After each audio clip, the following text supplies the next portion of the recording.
हे हो सुनै छो की बात है? कहलियो मुखिया इलेक्शन आबि गेलै। पता छे।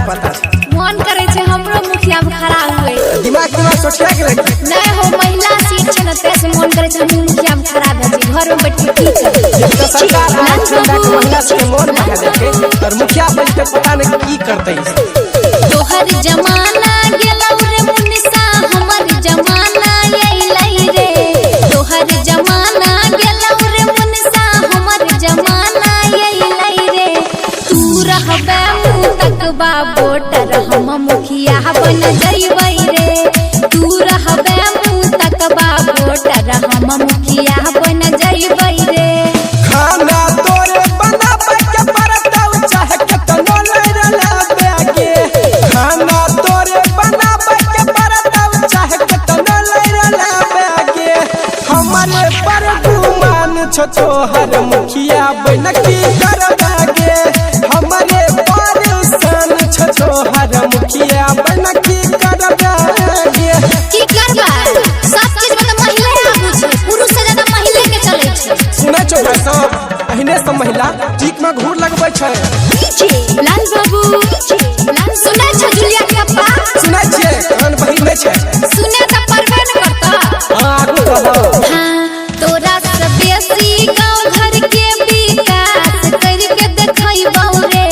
तोरा से बेसी गांव घर के विकास करके देखैबौ रे। सुन चोरी के मैट्रिक पास के लिए तोरा से बेसी गांव घर के विकास करके देखैबौ रे।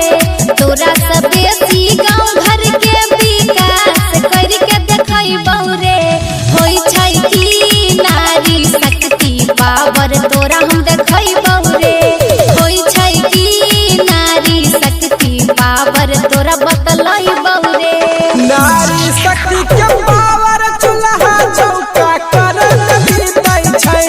मुखिया में के न जितबे के धनिया घर में जब नहीं जीतै छै। अच्छा ईमानदारी के साथ बोलते तू हमरा से कहिया जीतलिया। अच्छा रुक तो याद पारे छियो। लाल बाबू सुन न हम मुखिया बन जेबो न तो तोरो बॉडीगार्ड में रख देबो। हायरो बाबू का बुझी छी की जीत जइबो मुखिया में तया का पीछा करबे रे।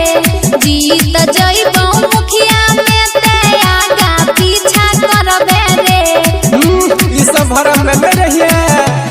जीत जइबो मुखिया में तया का पीछा करबे रे। जीत जइबो